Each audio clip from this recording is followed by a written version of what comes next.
பிரியமானவர்களே, இயேசு கிறிஸ்துவின் நாமத்தில் உங்களுக்கு என் அன்பின் வாழ்த்துக்கள். ஆண்டவர் இயேசு கிறிஸ்து இந்த நாளிலும் உங்களுக்கு தேவையான ஆசீர்வாதத்தை அருளி உங்களை மகிழ்விக்க போகிறார். அதனால் இந்த நாள் எப்படி இருக்கும், என்ன ஆகும் அப்படின்னு பயப்பட தேவையில்லை. இந்த நாள் உங்களுக்கு ஆசீர்வாதமாக இருக்கும். நன்மையானது நடக்க போகிறது, விசுவாசிங்க. அந்த ஆண்டவர் உங்களுக்கு கொடுக்குற ஒரு வார்த்தை, அதை நீங்கள் மனசில் ஆழமாக பதித்து கொள்ளணும்.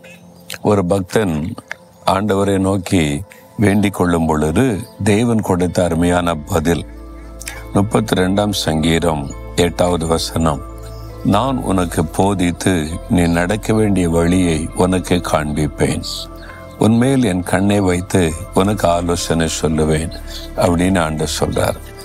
இந்த வசனம் என் வாழ்க்கையில மறக்க முடியாத ஒரு வசனம். அது மாத்திர கிட்டத்தட்ட அடிக்கடி நான் ஜெபத்தில் பயன்படுத்துகிற ஒரு வசனம். ஏன் தெரியுமா? ஆண்டவர் 74வது வருஷம் 1974 ஊழியத்துக்காக நான் அழைத்த போது நேரடியாக என்னோடு அவர் பேசிக்கிற சமயத்தில் கேட்டேன்.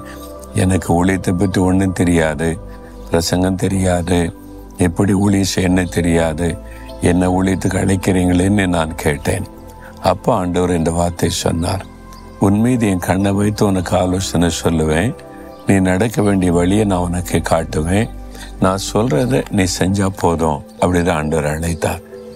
இது நல்லா இருக்குது, ஈஸியாக இருக்குது, நம்மளாம் ஒன்றும் யோசித்துட்டு கஷ்டப்பட வேண்டாம், அவர் சொல்கிறத செஞ்சால் போதும்னு என்னை ஆண்டவர்கிட்ட ஒப்பு கொடுத்தேன். அந்த நாளில் இருந்து இந்த வசனத்தை சொல்லி இன்றைக்கு வரைக்கும் நான் ஜெபிக்கிறேன்.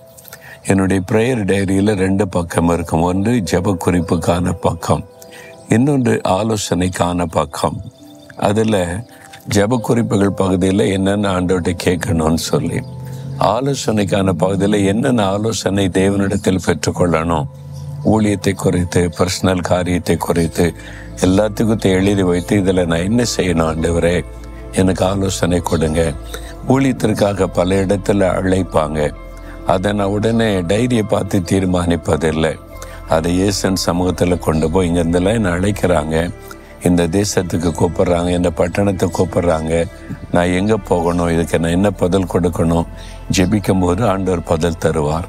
இந்த இடத்துக்கு போ, இந்த பட்டணத்துக்கு போ, இந்த தேசத்துக்கு போ, இங்கே இப்போ போக வேண்டாம், ஆலோசனை தருவார். என்னங்க இப்படிலாம் கூட ஆண்டவர் பேசுவார்.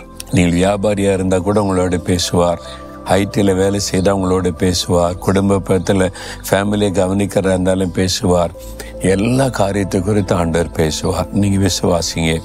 அப்படிப்பட்ட அநேகரை எனக்கு தெரியும். பிஸ்னஸில் ஜெயம் பெற்ற ஒரு வாலிப தம்பியோடு பேசும்போது, எப்படி உங்கள் அப்பாவை விட இவ்வளோ பிரம்மாண்டமாக பிஸ்னஸ் செய்கிறீங்களே எப்படின்னு கேட்டேன். அவர் சொன்னதாங்க, நான் தெய்வ சமூகத்தில் காத்திருந்து ஜெபம் பண்ணி கர்த்தர் சொல்லுகிறதை மாத்திரம் செய்கிறேன். ஒரு வியாபாரம் செய்கிற தம்பி சொல்லுகிறார், அதனால எனக்கு சக்சஸ் என்று சொல்லுகிறார். அப்போ கர்த்தர் சொல்றதை செய்கிறது. இதே மாதிரி தான் ஊழியமாக இருந்தாலும் சரி, நாம தீர்மானிக்காதபடி ஆலோசனை கேட்கும்போது ஆலோசனை கொடுத்து நடத்துவார். இன்னைக்கு நிறைய காரியத்தில் என்ன செய்யறது தடுமாறுங்கள, ஃபேமிலி பிரச்சனை, என்ன தீர்மானம் எடுக்க தெரியல, பிஸ்னஸில் போராட்டம், என்ன செய்கிறதுன்னு தெரியல, வேலையில் ஒரு நெருக்கம், என்ன செய்கிறதுன்னு தெரியல, ஊழியத்தில் எப்படி முன்னேறி போகிறதுன்னு தெரியல. கொஞ்சம் காத்துருங்க. தெய்வ சமூகத்தில் அமர்ந்திருந்து இந்த வசனத்தை சொல்லி, உன் மீது என் கண்ணை வைத்து ஆலோசனை சொல்லுவேன்னு சொன்னீங்களே, எனக்கு இதில் ஆலோசனை வேணும்னு நீங்கள் ஜெபித்து பாருங்க. முதல்ல ஜெபம் பண்ணுங்க. ஒரே நாளில் பதில் வராது. சில சமயம் ஆண்டவரோட நெருக்கமாக வாழ்ந்தீங்கன்னா ஒரே நாளில் டக்குன்னு பதில் வரும். சில சமயம் சில நாட்கள் ஆகும். சில காரியத்துக்கு ஆண்டவர் பதில் கொடுக்க பொறுமையாக காத்திருந்து ஜெபித்து தேவனுடைய ஆலோசனையின்படி செய்யுங்க. உங்களுடைய காரியத்தில் ஜெயம் உண்டாகும். அதைத்தான் என் ஊழியத்தில் நான் பார்க்கிறேன். நான் பிரசங்கம் பண்ணனா கூட, இதுக்கு என்ன பிரசங்கம் நான் பண்ணணும், அந்த வார்த்தையை தாரும், நான் என்ன சொல்லணும், அதை காத்திருந்து ஜெபிக்கும் போது தேவன் அதை குறித்து பேசுவார். அதைத்தான் மக்களுக்கு எடுத்து செல்லுவது. ஒவ்வொரு காரியத்தில் அழகாய் ஆண்டவர் பேசி நடத்துவார். ஒரு வாக்கு கொடுக்கிறார், என் மகனே, என் மகளே, உன் மீது என் கண்ணை வைத்து உனக்கு ஆலோசனை சொல்லுவேன், நீ நடக்க வேண்டிய வழியை காட்டுவேன். விசுவாசிக்கிறீங்களா? என்னோடும் ஆண்டவர் பேசுவார் என்று. அவர் நேரில் மனுஷனை போல வந்து பேச மாட்டார். நம்முடைய ஆவியில அவர் பேசுவதை நம்ம அறிய முடியும்.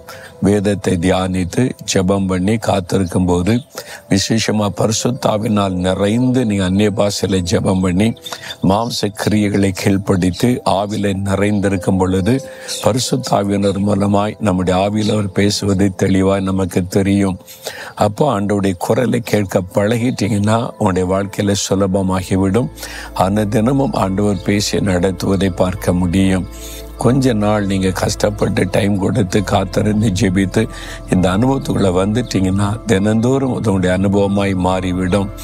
அதனால சொல்லுங்க, இப்போ ஆண்டவரை பார்த்து சொல்லுங்க, ஆண்டவரே உன் மீது என் கண்ணை வைத்து உனக்கு ஆலோசனை சொல்லுவேன்னு சொல்லி இருக்கிறீங்க, நடக்க வேண்டிய வழியை காட்டுவேன்னு சொல்லி இருக்கிறீங்க, எனக்கு ஆலோசனை தாங்க, எனக்கு காட்டுங்க. இந்த சூழ்நிலையில் நான் என்ன செய்யணும், எப்படி செய்யணும், என்ன தீர்மானம் எடுக்கணும், எனக்கு வழி நடத்துதலை தாங்க, இன்றைக்கு எனக்கு தாங்க, ஒரு கைடன்ஸ் கொடுத்து நடத்துங்க.